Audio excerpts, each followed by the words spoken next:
The private lives of its biggest stars were often far more complicated, messy, and scandalous than anything they ever filmed. We're going to look at the lives of 5 legendary actresses who challenged the morals of their time, navigating a world of powerful men, forbidden love, and complex relationships that often defied the conventions of the day. These are the stories of love, lust, and survival in the shadow of the Hollywood sign. 1. Louise Brooks. First up, we have the girl with the perfect black helmet of hair, the icon of the flapper era, Louise Brooks. On screen, she was the embodiment of the playful, seductive, and independent modern woman. Off-screen, she lived that role to its fullest, and then some. Louise didn't just play a rebel. She was a true revolutionary, especially when it came to her sexuality. Her relationships were as daring as her film roles. She married twice, first to a man more than twice her age, the director George Preston Marshall. It was a disastrous union, with Marshall reportedly incredibly possessive and controlling. Brooks, being Brooks, wasn't one to be controlled. She sought escape and excitement wherever she could find it, and that was often in the arms of other men. The marriage ended in a whirlwind of affairs and bitterness. Her second marriage, to Deering Davis, was equally short-lived. But it's the life in between and after these marriages that truly defines her romantic legacy. Louise was a woman who took what she wanted, when she wanted it. She had countless affairs with Hollywood luminaries, but she didn't limit herself to the studio lot. She was known to have relationships with wealthy patrons who were captivated by her beauty and free spirit. In her stunningly honest memoir, Lulu in Hollywood, she didn't shy away from this part of her life. She openly wrote about a period in the 1930s when, destitute and forgotten by Hollywood, she made a conscious decision to become a courtesan for a wealthy man. For Louise, it wasn't about shame. It was about survival. She saw it as a transaction, a clear-eyed choice to maintain her independence. Her sexual life wasn't a series of scandals to be hidden. It was an integral part of her fierce, unapologetic, and tragically brilliant independence. 2. Joan Collins. If Louise Brooks was the silent era's rebel, then Joan Collins was its loud, proud, and unapologetic heir. A true survivor of 5 decades in show business, Joan has always been as famous for her glamorous, jet-setting lifestyle and her tumultuous love life as she is for her acting, most famously as the vengeful Alexis Carrington on Dynasty. And Joan has never been shy about sharing the details. In her best-selling autobiographies, she has given us a masterclass in navigating the treacherous waters of Hollywood romance. Her life is a roadmap of high-profile marriages and affairs that read like a who's who of the 20th century. She has been married 5 times, and each union was a spectacle in its own right. But it's the stories of her early career that are truly eye-opening. June arrived in Hollywood as a young, ambitious actress and was immediately confronted with the infamous casting couch. She has spoken candidly about the powerful producers and executives who demanded sexual favors for roles. But Joan was no victim. She learned how to play the game, turning the tables on the men who tried to exploit her. She recounts stories of outsmarting lecherous studio heads and using her wit and charm to get what she wanted, on her own terms. And then there were the affairs. Oh, the affairs.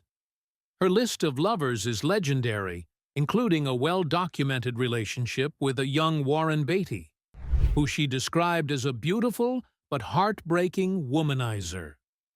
For Joan, relationships were often about passion, ambition, and a quest for a partnership that could match her own fiery spirit. She wasn't just looking for love. She was looking for an equal, a partner in crime for the grand drama of life. Her sexual life is a testament to her resilience, her sharp intelligence, and her refusal to be defined or diminished by the men she loved. 3. Marilyn Monroe. And then there was Marilyn.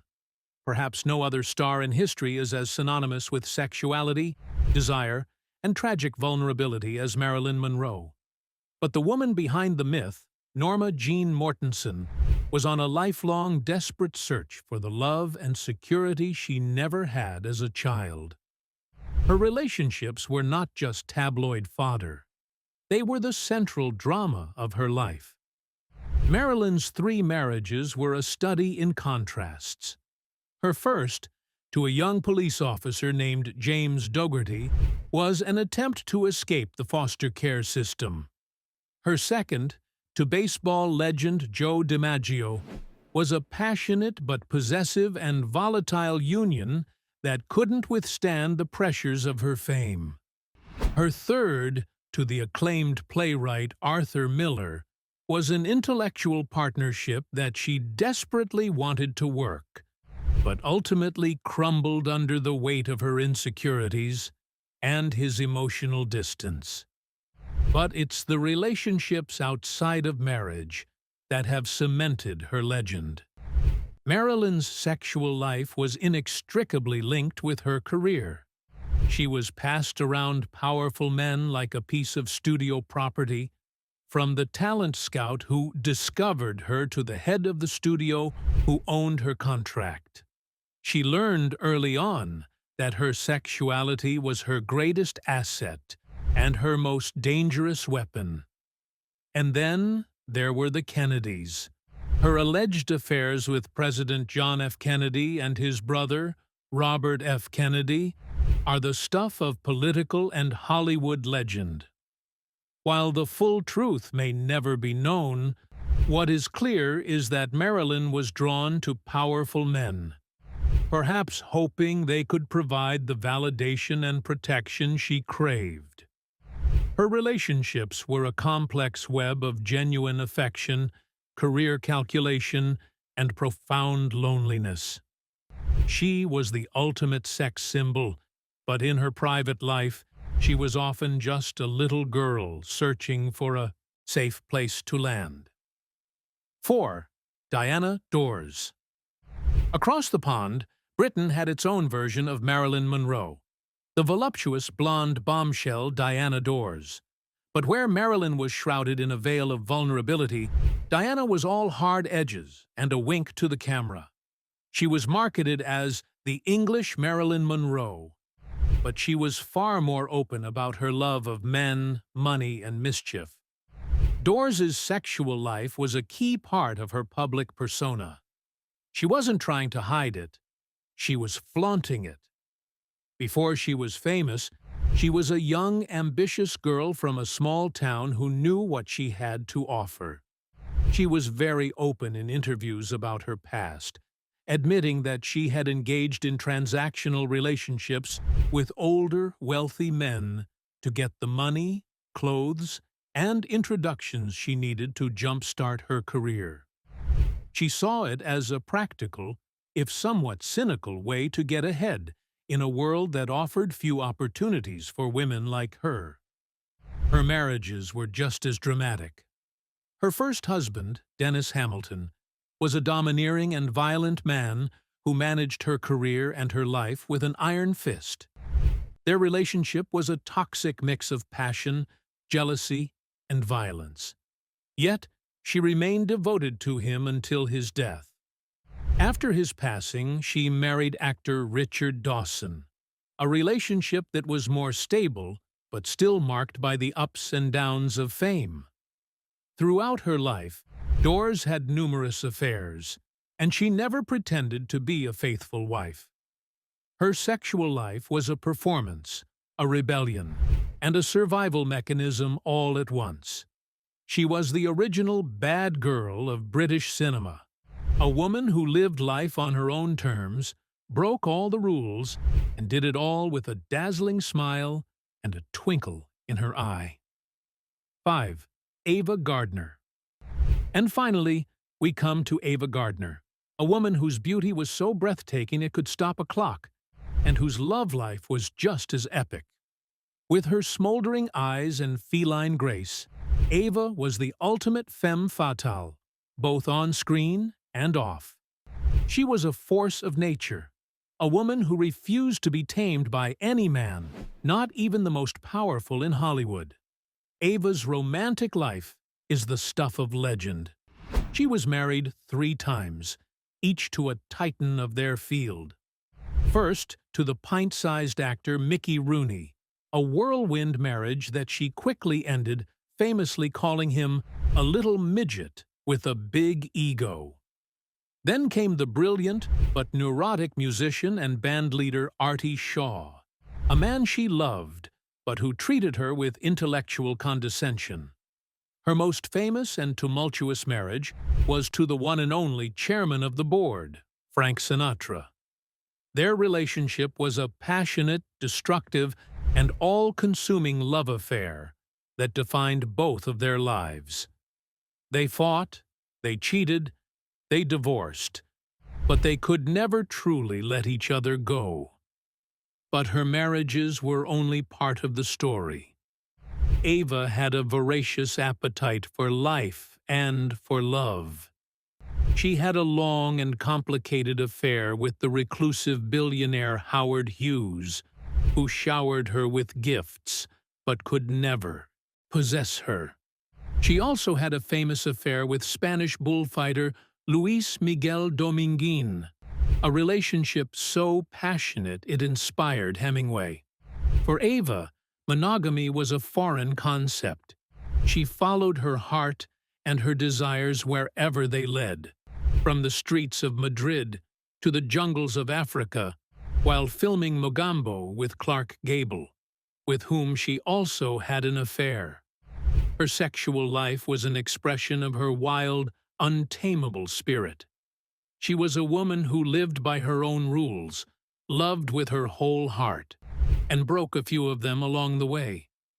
She wasn't just a Hollywood star. She was a true original. A woman who carved out her own destiny in a world that tried to put her in a box. Of course, the dark underbelly of Hollywood's golden age is filled with stories of exploitation and tragedy. The studio system was a powerful machine that often chewed up young, vulnerable women and spit them out. Here are a few more actresses whose difficult pasts and experiences shed light on the harsh realities they faced. 5. Judy Garland. Judy Garland's story is perhaps one of the most heartbreaking examples of systemic exploitation in Hollywood. Discovered as a child, she was immediately put under the thumb of MGM Studios and its notoriously controlling head, Louis B. Mayer. Mayer and other executives saw her not as a person, but as a product to be perfected and profited from. She was constantly belittled for her appearance, with Mayer calling her his little hunchback, and cruelly teasing her about her weight. To keep her thin and energetic for grueling 18-hour workdays, studio doctors began giving her amphetamines when she was a young teenager, and then barbiturates to help her sleep at night. This created a lifelong, devastating addiction. She was literally a child being drugged by her employers to enhance her performance. This is a clear case of being misused and exploited. The studio owned her life, and her body was treated as a commodity. Her countless marriages and turbulent relationships later in life were often a desperate search for the love and stability she was denied as a child. While she wasn't forced into prostitution in the traditional sense, her youth, talent, and body were sold to the public by a studio that cared little for her well-being. leading to her tragic early death. 6. Clara Bow. Clara Bow was the original It Girl, the embodiment of the roaring 20s flapper spirit. Her on-screen persona was one of uninhibited sexuality and joy, but her life off-screen was a story of immense trauma and exploitation. Born into a life of crushing poverty in Brooklyn, Bow's childhood was a nightmare. She was sexually abused by her father and witnessed her mother's mental decline and a suicide attempt. She escaped to Hollywood, where her raw talent and electrifying screen presence made her a huge star. However, the studio and the press never let her forget her origins. Her working-class background and reputation for having a healthy sexual appetite made her a target for vicious gossip columnists like Hedda Hopper, who worked to destroy her career. She was exploited for her image and then misused by the press, who painted her as a scarlet woman. A particularly nasty scandal involved a secretary from her studio who extorted money from Bow, claiming to have intimate knowledge of her private life. While Bow was eventually cleared, the damage was done. The immense pressure, combined with the trauma of her past, led to a severe mental breakdown. She retired from Hollywood in her late 20s, a broken woman who had been used and discarded by the industry that made her a star. 7. Rita Hayworth. Rita Hayworth was the quintessential Hollywood goddess, but her life was a masterclass in being controlled and exploited by men. Born Margarita Cancino, she was pushed into a performing career by her father, a domineering dancer who was also sexually abusive toward her. When she arrived in Hollywood, Columbia Pictures head Harry Cohn took over the role of exploiter. He completely remade her, electrolyzing her hairline to raised a forehead, changing her hair color from dark brown to her signature red, and giving her a new name. He controlled every aspect of her life and career, treating her like his personal property. She was famously quoted as saying, "All I wanted was what the men had. I was in a man's world, and I was treated like a man." Her marriages were also deeply troubled. Her most famous, to Orson Welles, was a battle of two massive egos, and her marriage to Prince Ali Khan was a gilded cage that ended her film career at its peak. Rita Hayworth was a woman whose body, image, and talent were exploited by her father, her studio boss, and her husbands. She was the ultimate Hollywood creation, a symbol of glamour built on a foundation of profound personal pain. 8. Veronica Lake. Veronica Lake's signature peekaboo hairstyle made her one of the most popular and iconic actresses of the 1940s. But her fame was as fleeting as it was intense, and her fall from grace was steep and tragic. Known for being difficult on set, and for her tumultuous personal life, Lake quickly found herself blacklisted by the major studios. Her career evaporated, and a series of failed marriages and financial mismanagement left her destitute. By the 1960s, the former glamour queen was living in a cheap hotel in New York and was arrested several times for public drunkenness. In her final years, there were numerous reports that she had to sell her bodies to survive.